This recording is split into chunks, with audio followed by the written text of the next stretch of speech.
حدیث نمبر 29، زیارت کا ادب، درگاہ کی نہیں۔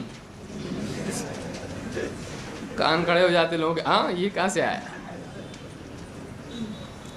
آپس میں زیارت کے معنی کیا ہے؟ زارہ کا مطلب ہوتا ہے ملنے جانا، کہیں جانا۔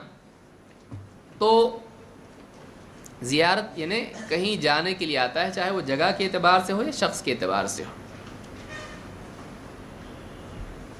زیارت کا ادب کیا ہے؟ تعلقات کے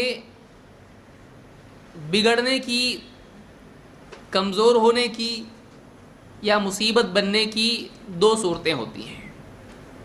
ایک تو یہ کہ آدمی اتنا کم ملاقات کرے کہ تعلقات کمزور ہو جائیں، یا پھر اتنی ملاقات کریں ہر 2 دن میں مہمان بن کے آ رہا ہے بیوی بچوں کو لے کے، اتنا زیادہ آدمی کی ملاقاتیں ہوں کہ آدمی پریشان ہو جائے، اتنا مہمان بنے کہ لوگ پریشان ہو جائیں۔ تو دونوں میں سے درمیانی راستہ آدمی کو اختیار کرنا چاہیے۔ نہ یہ کرے کہ بالکل ترک تعلق کر دیں اور لمبے زمانے کے بعد ملاقاتیں ہوں، اس سے بھی کیا ہو جاتا ہے؟ Out of sight out of mind. جو آدمی نگاہوں سے دور ہو جاتا ہے وہ ذہن سے اور دل سے بھی دور ہو جاتا ہے۔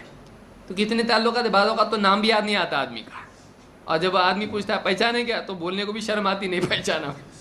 تو ایسا ہوتا ہے، یاد ہے میرا نام نہیں، تو آدمی اپنا فون دے دیتا ہے، ڈال دو اس میں تمہارا نمبر، کیونکہ نام معلوم نہیں ہے، پوچھے گا برا لگے گا اس کو اگر نام معلوم نہیں پڑا تو۔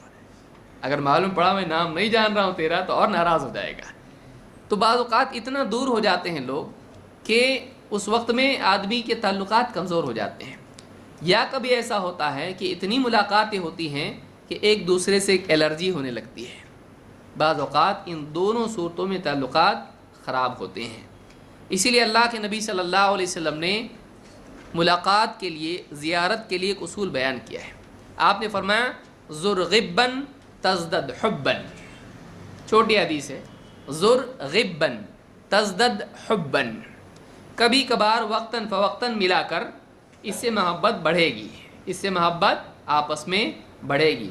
اتنا بھی زیادہ مسلط مت ہو جائے سوار کہ ہر چوراہے پر اور گلی میں ملنا شروع کر دے، اور اتنا بھی دور مت ہو جا کہ تمہاری ملاقات کبھی کبھار ہو جائے، ایک دم ایسا بھی نہیں ہو، بلکہ وقتاً فوقتاً انسان اپنے جانکار جاننے والے لوگوں سے ملتا رہے، رشتہ داروں سے ملتا رہے۔ بعض اوقات رشتہ داروں سے سالوں سال ملاقات نہیں ہوتی، مہینوں مہینوں ملاقات نہیں ہوتی، تعلقات کمزور ہو جاتے ہیں۔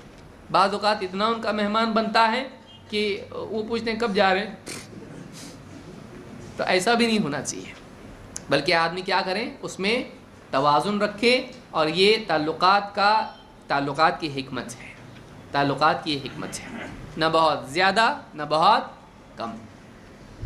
بلکہ مہمان کے تعلق سے بھی آپ نے بتلایا کہ یعنی مہمان اتنا بھی زیادہ قیام نہ کرے میزبان کے یہاں پہ اس کو گناہگار بنا دے، جاؤ نا اس کو بولنے لگا ہے کب جا رہے تم، بہت بس بس ہو گیا میرے کو، جاؤ تم یہاں سے، وہ بدسلوکی کرنے لگے کہ کسی طرح سے ناراض ہو کے تو چلا جائے، کم سے کم جائے تو صحیح۔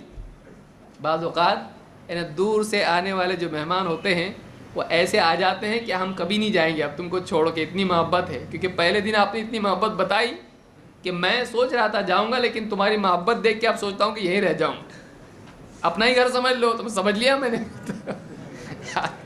پہلے دن کیا کہا، اپنا ہی گھر سمجھو، جانے وانے کی بات کیا ہے، تو کہا اچھا ٹھیک ہے، میں نے ارادہ بدل دیا، اب اپنا ہی گھر ہے، آپ جانے جا سکتے لیکن میں تو نہیں جاؤں گا۔